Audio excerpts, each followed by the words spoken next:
We have Peter J. Reilly here today to present on sort of the beginning of our celebrations for Lafayette's return tour 200 years ago this year, specifically in June.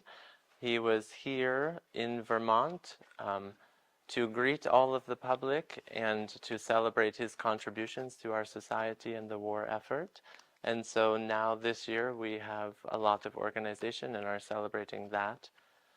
Peter's incredibly involved with the American Friends of Lafayette, who's really putting on the entire journey, a tour throughout the entire country, right?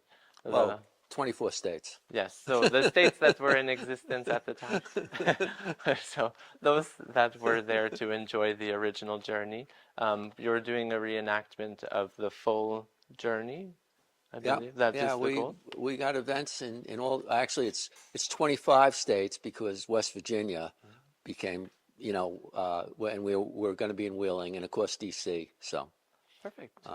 And that includes Vermont. So here today we're giving more information on the background and who Lafayette is and why he is so important. In June it's on June 28th, so that is when we're back in Windsor. And we're hosting the reenactment and speeches and all sorts of fun things. So we're very excited for that. Early in the morning. Yes, it is early in the morning. So it begins that day in Cornish. So pictures by the bridge, I think, at 7:30, right? So quite early. And then crossing into Windsor for breakfast and speeches and the reenactment itself. Then they continue on all through the entire state for the weekend. I do have some information on that day, and it says they started by crossing that Cornish toll bridge. They actually even had some festivities that we won't be doing, so there will not be a wolf hunt, unfortunately. But they did a lot more than we're capable of now. But a lot of government officials and esteemed citizens organized and met him right at the bridge, including Governor Van Ness, who spoke for the public when he did cross, and they actually were able to assemble about 3,000 to 4,000 people in Windsor, which now would be pretty much everyone. Back then it was about 3 times everyone, and so people came from other towns that weren't able to host on the day. There was a carriage ride with white stallions, I've heard, to Pet's Coffee House. This year it will be held at the Elks Lodge. So they'll be hosting breakfast and everything instead of Pet's. He was called the champion of freedom in both hemispheres, and we're about to hear why. Okay, the title of my talk is Lafayette More Than a Rock Star, and I apologize, I haven't memorized it yet, so, but here goes. When Lafayette's visit to the United States in 1824-1825 took shape, there were 2 commitments. One was that he would be in Charleston, Mass. On June 17, 1825 to lay the cornerstone of the Bunker Hill Monument. The other was that he would visit all of the then 24 states. That makes June 28th, 29th very special, as Vermont was the last of the 24 to be ticked off. He would be in the country till September, but just doing other things. But he'd been in every state at that point. Reflecting on the tour a few years later, Edward Everett wrote that it was an event taken in all its parts, unparalleled in the history of man. Go ahead. The memory of his visit persisted with many who visited it, who experienced it. Jacob Collamer addressed Lafayette when he arrived in Royalton on June 28, 1825. He expressed a common theme of praising the institutions of the country and crediting Lafayette with their existence. We know no way of rendering this welcome more acceptable to our nation's guest than by assuring you that every little town and village, however remote and obscure in the mountains which environ it, is happy in the care and protection of the government. In the full enjoyment in common with our splendid cities of all those privileges and blessings which flow from the liberality of our republican institutions, and surrounded with the light and intelligence which attend those institutions, we cannot be insensible whence those blessings flow, of the debts of gratitude which they imply. These are the happy results of your early labors and those of your compatriots. Hence the thrill of pleasure which at your condescending visit vibrates with electric rapidity and sympathetic horizon to the most obscure and remote recesses and extremities of our nation.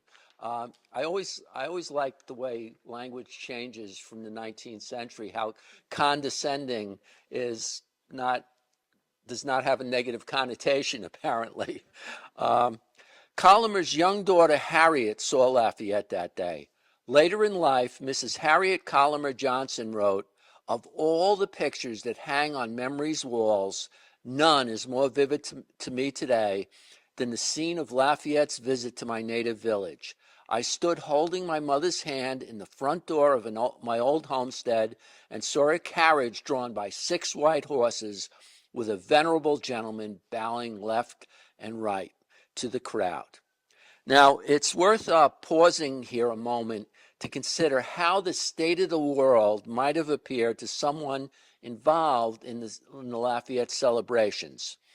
Here are some of the things that Vermonters would have been reading about in the North Star, the Vermont Republican and Yeoman, Woodstock Observer, and Windsor and Orange County Gazettes in the first half of June 1825. Go ahead. There is a note that James Rogers from New York was executed in Pernambuco in Brazil after failing to get a pardon from Emperor Pedro. In another note, we learn that the Portuguese government has consented to recognize the independence of Brazil. Go ahead. There are letters from a Mr. Miller, pretty clearly Jonathan Peckham Miller, a Vermonter who had gone to help the Greeks win their freedom from the Ottoman Empire. He had high praise for the tenacity of all the Greek people, including women and children. He also advised Americans not to come to Greece without the means to support themselves. So it was a very big thing, the War of the Greeks for independence.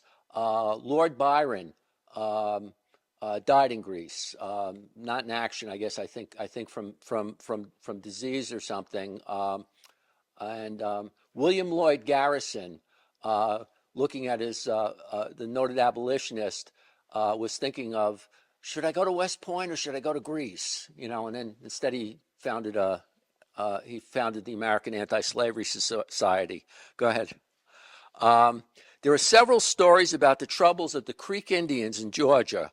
One of the chiefs, referred to as Mintosh, was killed by other chiefs for signing a land cession treaty they viewed as unauthorized. One comment was, "The Indians, as savage as they are, have rights that ought not to be wrested from them." This is leading up to the Trail of Tears. It was, go ahead. There are reports about the British conquest of Burma. One report noting, "But Burman, like all states and empires in India which have been invaded by the British arms, appeared doomed to be added to the already enormous domain of the British Company of India." Relative to that, we learned that the Emperor of China has ordered a new wall to be erected between his region and the Burman Empire to prevent the uncivilized Burmese and British from entering the Celestial Empire. And then in terms of the national news that people are following closely, go ahead. And when it comes to the event the nation is following, we learn that on the Ohio River, 150 miles before Louisville, the Mechanic ran foul of a snag and sunk in about 15 minutes. The general had lost all his papers and baggage together with his private carriage. It's an interesting thing. You always hear the Marquis de Lafayette, and that's how it was when he came to the United States as a young man. Later in life, I don't have it nailed down exactly when, he says, I don't want people calling me Marquis anymore. That's an inherited title. We shouldn't have inherited titles. The only title I'm proud of is being a major general in the Continental Army. And you'll find in the accounts of the tour that are in the newspapers and the way he's addressed in the speeches, he's referred to as the general, not as the Marquis. Now, to understand the full context of Lafayette's life, you would have to have deeper knowledge of American, French, and general European history than I can ever hope for. But here is how I will sum it up. Lafayette was close to universally popular in the United States. In Europe, not so much. Go ahead. Here is an example of someone who did not like Lafayette. Clemens von Metternich, Chancellor of Austria. Henry Kissinger was a big fan of his. Metternich was going to make the world safe for absolute monarchy. His diary entry on May 28, 1834, which was, Lafayette is dead, too late for the world. I am disgusted to see the Moniteur pronounce a eulogy over him. Metternich referred to the Monroe Doctrine as an indecent declaration.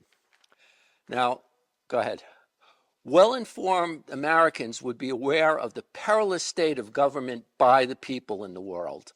But as Sarah Vowell wrote, more than anyone on earth, Lafayette was mournfully aware of the uniqueness of the American Republic he had fought to build. Go ahead. Now, the image that many might have had in their mind of Lafayette is like the dashing Marquis who comes to the United States, and of course that is not what they are going to see. The general will be in civilian clothes and quite a bit older and stouter. Go ahead.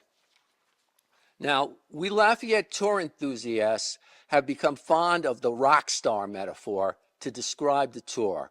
American Friends of Lafayette is offering a t-shirt that shows Lafayette with a guitar on the front and has a very partial list on the places he visited on the back. If you want one of those, I have one. You can get it on Lafayette200.org, okay?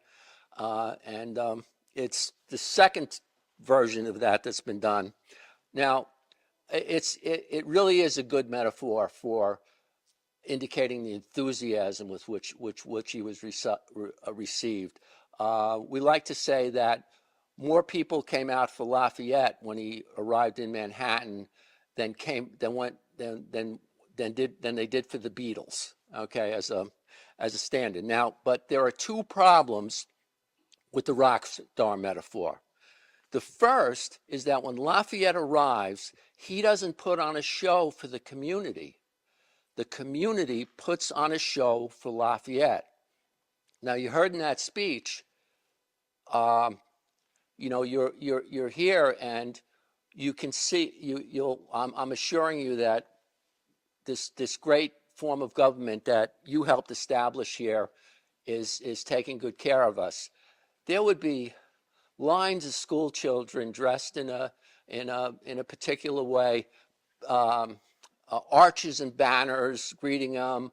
The militia would be out in force, and the most distinguished person they could have in the community would give a speech greeting Lafayette. And the speeches, the key in the speeches would all be, look at what a great country this is. It's because of you.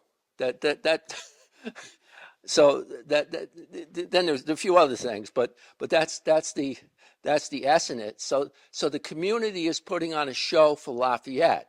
Okay. After the big speech from the most eminent person available, he said a few words of modest thanks, and he point maybe to the veterans who were there, and or or he'd say, well, you really did it yourselves, that type of thing, this modest reply. And then he shook hands and reminisced with the veterans, and he invariably remembered them. You know, if somebody remembered being in his division of 6,000 men, he'd say, oh, yeah, you're...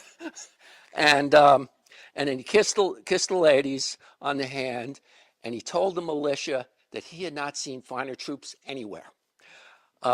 So he wasn't putting on, so when you say rock star, he's not putting on a show. He just has to show up. The second problem with the rock star metaphor is it's inadequate. Go ahead. Cornelius Van Ness, the governor, he comes to Windsor to meet Lafayette, and he sticks with him the whole tour. He's just with him the whole tour. General Lafayette, permit me to tender to you the congratulations and hospitalities of the people of this state on your arrival within its borders. In the performance of this welcome duty, sir, the first and most pleasing points which present themselves are the character and occurrences which have distinguished and adorned your life. Your public and your private virtues, your exalted and inflexible patriotism, your ardent and uniform devotion to the great cause of liberty, and above all, as it regards us, your noble zeal, your disinterested sacrifices, and your eminent services in that memorable struggle which resulted in the establishment of the independence of these United States. But to dwell minutely on those would only be a repetition of what has been 1,000 times said and published. So in the earliest speeches, like back in 1824 in August, they did dwell minutely on them.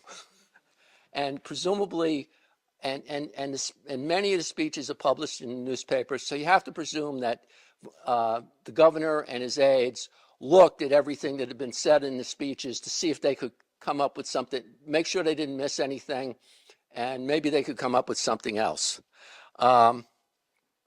Has been 1,000 times said and published, and the recital of which in new and glowing terms has but recently greeted your ear, and I trust cheered your heart at every step through this happy and rejoicing country, a country which at the same time gratefully acknowledges you as a father and proudly claims you as a son. But though our tongues have been forestalled, our hearts are not the less full. They have indeed been constantly and tenderly alive to all your movements and whatever concerned you while traversing the Union. But it has been reserved to an hour in which our own soil has been hallowed by your tread, for them to pour out without measure the libations of their gratitude and their affection. And these are now rushing forth from their overflowing fountains in torrents, behind whose rapidity any language of mine can but lag, is sufficiently seen in the intense and adoring gaze of the crowd by which you are surrounded. Now, I've read a lot of these speeches now, so I'm going to give you a little excerpt, and this is the one that I think is most poetic and most over the top. It's from Lynn, Massachusetts on August 31st, 1824. Although your present appearance among us, like the transit of a brilliant and beneficent planet commissioned to proclaim goodwill to man in its rapid career among innumerable worlds, is short and fleeting, the emanations of the bright and joyous light which is shed around you will continue with us to guide our steps and cheer our hearts to the last moment of our existence. Lafayette was not a rock star. Go ahead. He was a superhero. That's how he's being received, as a superhero who's returned to the world that he saved. Go ahead. And like any superhero, he has an origin story. And I draw mostly from Mike Duncan, Hero of Two Worlds, although I have a problem when I read a whole bunch of biographies. I can't remember what I got from one or the other, and people say, is that one better than the other? I don't know, but it is good. So go ahead. Marie Paul Ives Roche Gilbert du Motier de Lafayette was born in 1757. As a youngster, he went by Gilbert. He spent his early years in Chauvignac, far from the center of Paris, center of power in Versailles in Paris. Since I am terrible at French pronunciation, and this is a superhero narrative inspired by a true story, we will call it Smallville. His father died in the Battle of Minden in 1759. Go ahead. Making Gilbert the Marquis. His father's family, relatively poor sword nobles, had a long tradition of fighting and frequently dying for the king, going back at least as far as Joan of Arc. Go ahead. Gilbert's mother, Marie Louise Jolet de la Rivière, left him with his paternal grandmother and aunts. She was from a more prestigious family that lived in Paris. Living in what we might call metropolis with her grandfather, she was paving the way for Gilbert's future. Gilbert was happy being the young lord of the manor that his grandmother managed. He took his military heritage to heart. Later in life, he remarked, "I can recall no time in my life when I did not love stories of glorious deeds or have dreams of traveling the world in search of fame." Go ahead. He felt the responsibility to protect his people. I mean, that was the feudal deal. You're the Lord. You know, you do the you do the fighting. They do the working. He felt the responsibility to protect his people.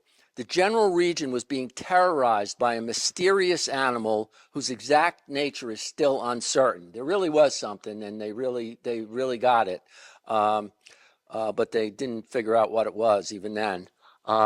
8-year-old Gilbert spent many hours in the woods hunting for the beast of Govardhan, and we can be thankful he never found it. In 1768, Gilbert got the summons to go to Paris, and his carefree life as little lord of the manor was over. In Paris, not adapted to court life and still dreaming of an active military career, he was a bit out of place. Less than 2 years later, though, he received his first superpower. Go ahead. In the month of April 1770, both his mother and his maternal great-grandfather died. This is one of 2 instances of AI used in this presentation.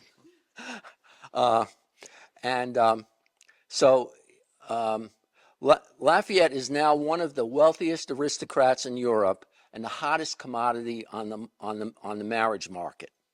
Go ahead. Before long, he is engaged to the daughter of Jean-Paul Francois de Noailles, Duc d'Anne, Marie. Yeah, right. Okay. Marie Andrienne. I'm sorry. So this is his mother-in-law to be. Okay, I couldn't find a picture of his father-in-law, and so you'll notice her date of death is 1794. She and her sister and quite a few other relatives died in the Terror, guillotined. Go ahead. Not her daughter Adrienne, though, who marries marries Lafayette. There's an indication that there was American influence in going to Robespierre and saying, please don't kill Lafayette's wife. So she does survive the Terror. I know we're skipping ahead there, but 14-year-old Lafayette moves to Versailles to live with his future in-laws. At first, Adrienne does not know that they are engaged. 12-year-old Adrienne is told to be nice to the orphan boy that her old man has taken an interest in. Lafayette's second superpower is now in play. Go ahead. He's part of the inner elite. He has influence, at least potentially. The family that he's married into is one of the most influential families in France. I believe I have this correct. The Lafayette's, I don't know who's taking care of deciding who Lafayette's married. It's not Lafayette, but there's these people who are managing everything for him because he's still a minor. His father-in-law has a lot of daughters, and it's a pain. The problem with having daughters is you got to provide dowries. And Lafayette, though, is extremely wealthy, but not very well connected. So they're able to say, look, you don't need a big dowry. You're already really rich, but we've got a lot of juice. We can provide you with a lot of connections. So at any rate, so he potentially has influence. He still doesn't fit in. He wants active military service, not the ceremonial role that make up court life. His father-in-law actually gets him this job with one of the king's brothers where he's supposed to hand him his gown when he gets up in the morning, that type of stuff. And he just can't stand it, and he manages to get himself fired. So an odd thing about the education of the French elite was that they studied stories about Greek democracy and the Roman Republic while preparing to spend their lives catering to an absolute monarch. All those ideas swirling around made the stirrings of revolution in America of great interest. Not to mention it created a chance to stick it to the British who killed his old man. Now, Louis XVI and his father-in-law forbid Lafayette going to America. And the Americans who recruit him can promise him the title of Major General, but not much else. But remember, this is somebody with a superpower. Lafayette rounds up a dozen or so others who want in on the adventure, and he buys his own ship to go to America. That's right, buys his own ship. I think it's called the La Victoire. And they go to America. Go ahead. These are Lafayette's high school buddies. Okay, Louis XVI, Louis XVIII, and Charles X. They're his high school buds, and they'll all regret knowing him. In Philadelphia, Congress is fed up with many of the foreign officers who've been recruited who come demanding exorbitant salaries from an impecunious Congress. Lafayette can serve without salary, and people knowledgeable about the French court realize how influential he might be. So they send him over to Washington and say, hey, the kid's a major general. Be nice to him. He's going to be very influential. He can kind of help us out, and try not to get him killed. So it's kind of one more burden on Washington. As it happens, though, go ahead. At the Battle of Brandywine, which is an American defeat, Lafayette distinguishes himself rallying the troops. He also forms this strong bond with Washington. Lafayette, his father died when he was 2 years old. Washington does not have any sons of his own or any children of his own. He has stepchildren with Martha. But they form a father and son bond. Some of it is coming from Lafayette because Washington says, well, I want you to be part of my family, or his official family. And Lafayette interprets that as a family. And it does end up being that way. Lafayette names his son George Washington Lafayette. And during the terror, Lafayette is imprisoned in Austria. His wife and his two daughters come and stay in a dungeon with him. But George Washington Lafayette goes to the United States and stays with George Washington. Go ahead. Now, ultimately, Lafayette will be instrumental in part in creating the relationship between the United States and France. France recognizes the United States and allies with it, and sends troops and ships. If anybody has listened to Hamilton, one of the songs is "Ships and Guns." That's what what France is providing. Go ahead. So Lafayette continues to. Washington starts relying on Lafayette as an officer.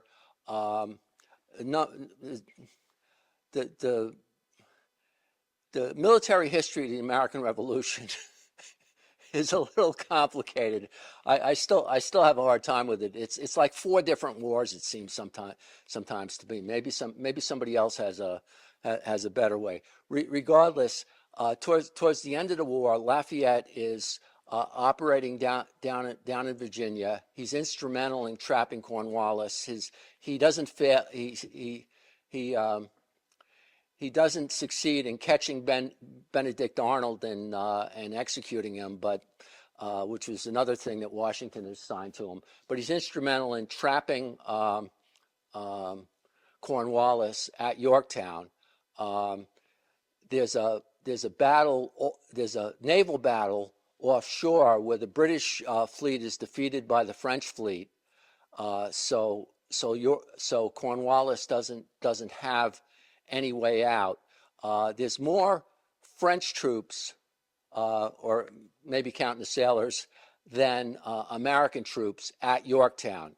Lafayette, though, is still an American general, commanding an American division, and some of his troops are instrumental in the final blockhouses that are taken.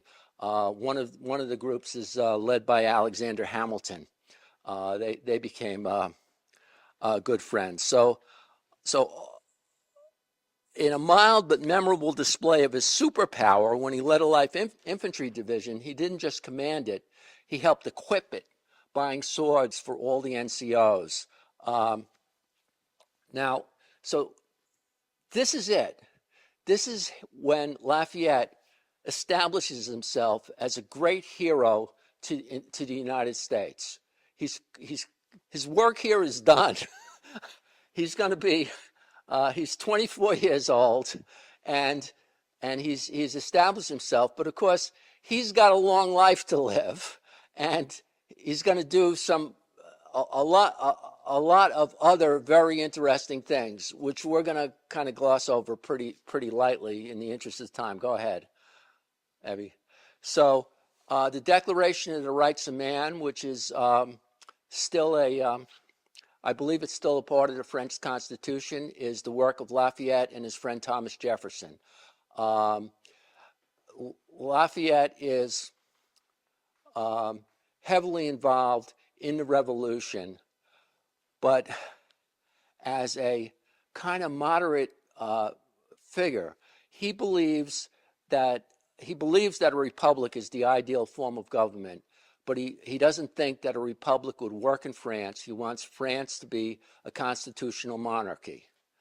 And so that's why nobody likes him, because the monarch who he's trying to protect wants to be an absolute monarch, doesn't want to hear about this constitutional monarch. He plays along, and then there's the extreme Republicans that are rising up. One of the things that's created is a kind of intermediate force. So it's not the royal troops going out and trying to keep order. It's kind of an intermediate force. It's called the Garde Nationale.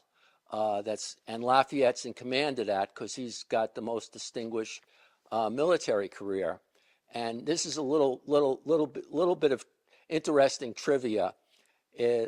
When Lafayette comes to the United States, the militia units gave themselves all sorts of names. You know, the Windsor Lightnings, or I don't know what. Each of the units would make up their own names. But during his visit, a number of them called themselves the National Guard in his honor.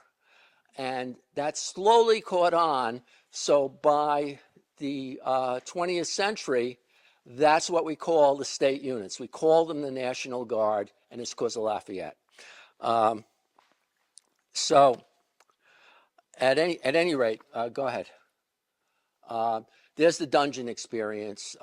He's called back to Paris. He's up on the line fighting against the invasion from the Prussians and Austrians, and they call him, say, come back to Paris, and he figures if he comes back to Paris, it's that.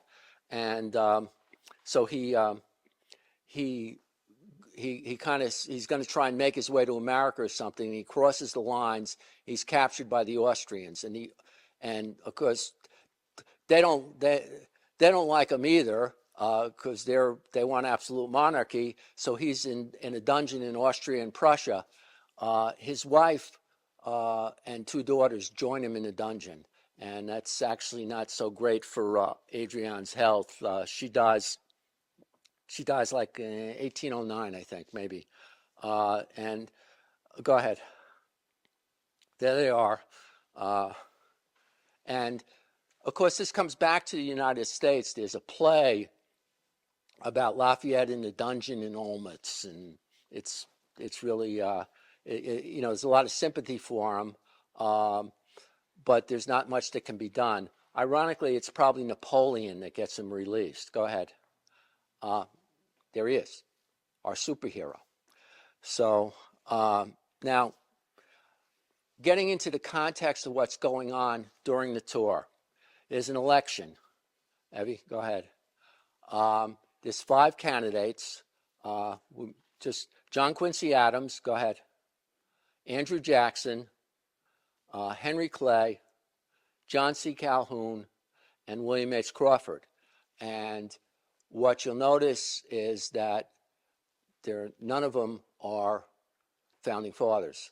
Lafayette counts as a founding father, but none of the American founding fathers, up till now, they've been the president. They were all people who participated in the revolution, making the Constitution, all that type of stuff. Now the torch is being handed to a new generation. The 2-party system that had existed up until that point has kind of collapsed. The Federalists aren't going on anymore, so it's very factional. It's a very bitter campaign, and there's a lot of concerns about what's going to happen. The way it works out is nobody has a majority of the electoral votes, so it goes to the House of Representatives. In the House of Representatives, Henry Clay throws his support to John Quincy Adams. John Quincy Adams makes Henry Clay the Secretary of State. And the Jackson people are saying, that's a corrupt bargain. This is awful. And there's actually some indication there might be some sort of coup, something like that going on. Levasseur, who's Lafayette's secretary, who writes an account of the tour, but in doing the account of the tour, he's also telling people in France what it's like in America, what's going on in America. So he writes about how the election went and the outcome. And Levasseur spoke with some Jackson supporters and said, geez, you guys, I thought there was something was going to happen, but it doesn't seem like, the election's over and everything's going. And the Jackson supporter answers Levasseur, we were indeed very busy shouting, but our adversaries did not take account of it, and they were right. They have judged us better than we would have wanted them to. Now that the law has spoken, we have only to obey it. We will second Adams with the same zeal as if we had supported him. But at the same time, we will shine a light on his administration, and according to whether it will be good or bad, we will defend it or attack it. 4 years are passed very soon, and the consequences of a bad election are very easy to repair. Yes, I said to him, easier than the consequences of legitimacy or heredity. They left me while laughing, and the following morning no one spoke of the election anymore. Go ahead. I'm sorry, I should have had that up there. This is the book that Levasseur wrote. It was translated by Alan Hoffman, who's the president of the American Friends American Friends of Lafayette. It's a really good account, and it gives you a feel for the United States. Some of it reads a little bit about a little like Democracy in America, if you ever read that. When it comes to being a detailed account of the tour, it's not that great. He gives like 2 or 3 pages to Vermont. It's like we flew through Vermont. Go ahead. Sarah Val, Lafayette in the somewhat United States. We just heard her Monday night on a Zoom call.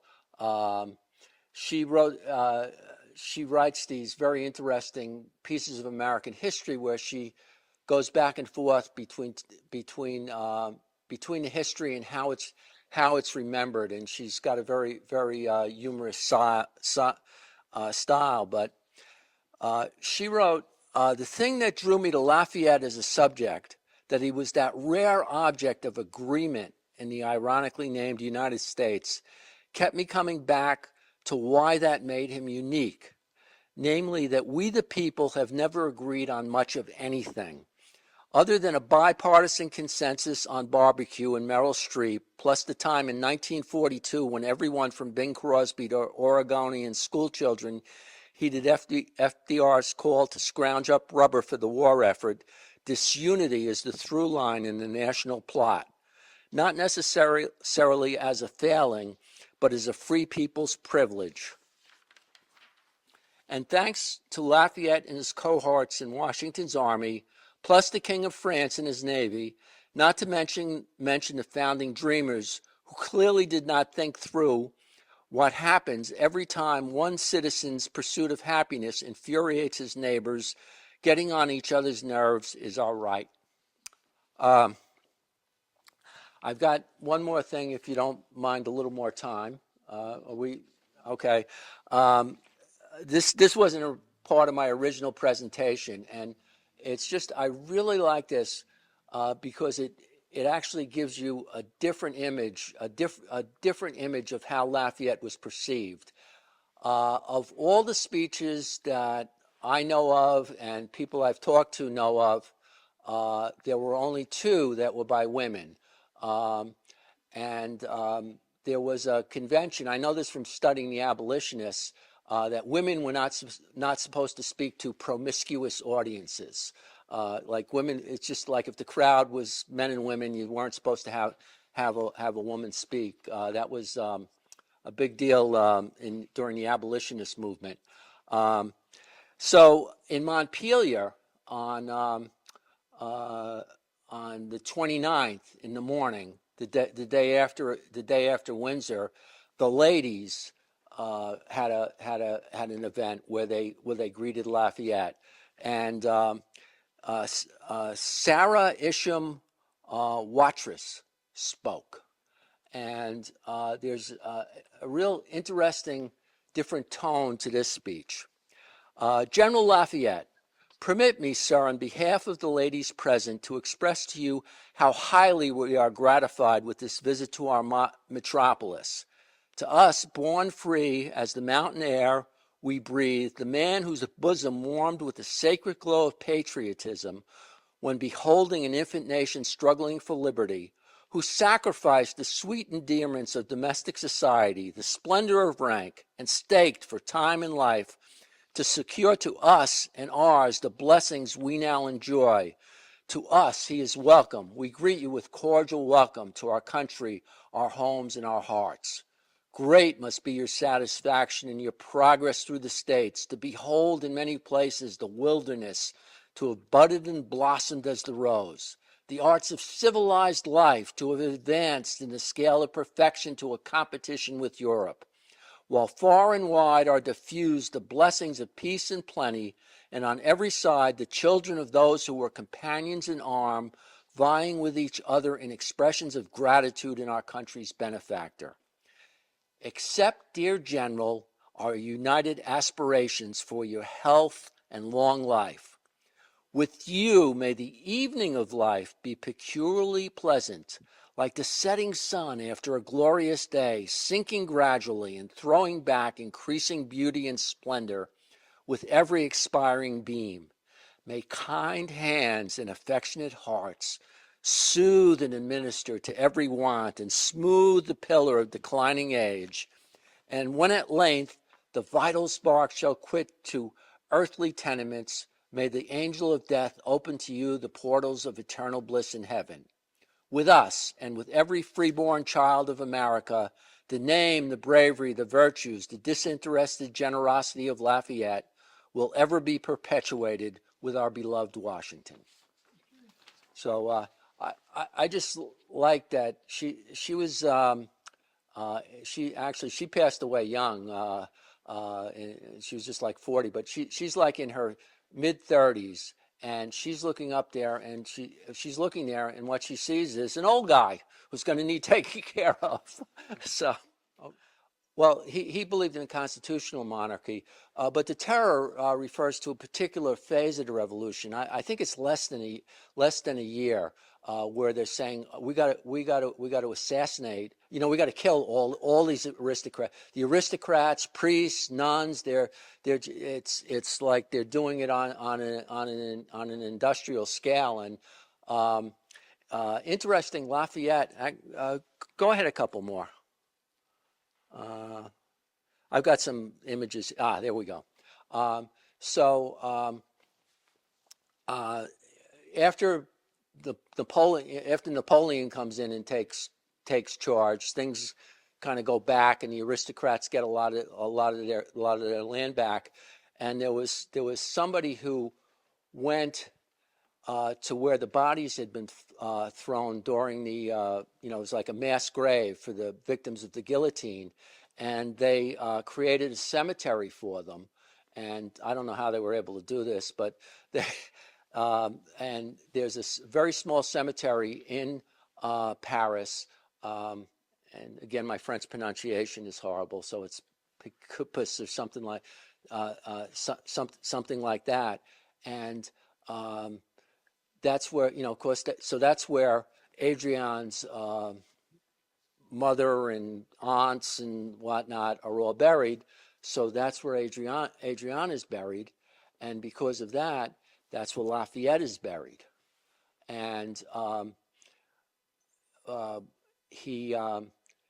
they sent a cask of soil from Bunker Hill, and that was placed over Lafayette's grave.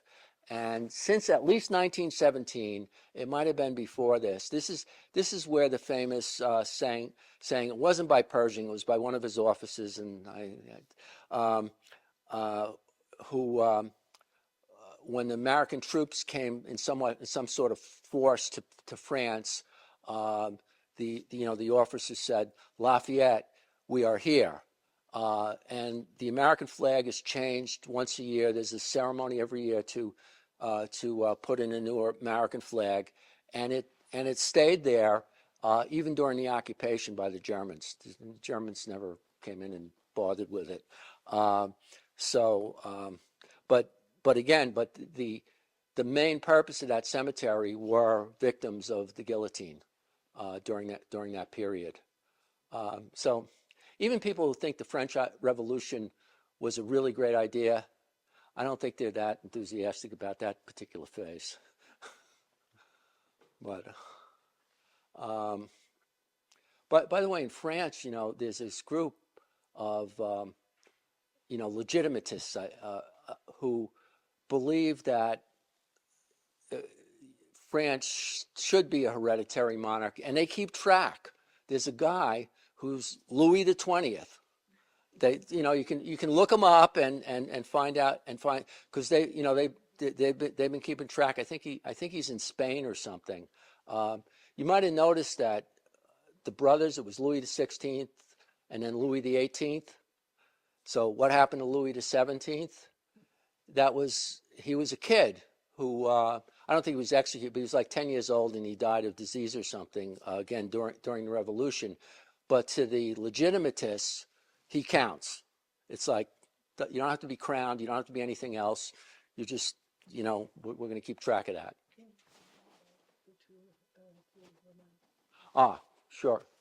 So we've pretty well we've got most of the stuff for, on June 28th and June 29th, there's going to be a commemoration for most of the stops that Lafayette made. I'm not going to roll off the names the names of the towns in my head, but essentially he comes into Windsor in the morning and works his way up to Montpelier, and there's quite a bit of ceremony there. He gets up in the morning, is greeted by the ladies, and then works his way across to Burlington. And so there's going to be events stringed all the way along. In Burlington, there's a big French heritage fair. I think it's a farmer's market. They're going to have Lafayette there for a couple hours in Winooski, just right by Burlington. And then there's going to be a ceremony about a cornerstone laying that the Masons are putting on by the University of Vermont, and probably a couple other things in Burlington. The finale will be that a whole bunch of Lafayette enthusiasts will be getting on the Spirit of Ethan Allen and to take a cruise, because Lafayette finished in Burlington and he got on a boat and went down to New York. So we're going to kind of simulate that by a whole bunch of us getting on the Spirit of Ethan Allen. If you go to the website Lafayette200.org, you'll be able to see descriptions of these events, although not right now. We'll have them up by the end of the week. We're getting them up, and you'll learn a lot more about the tour from that, because it's been going on since last August. Okay, well this is great. Thank you.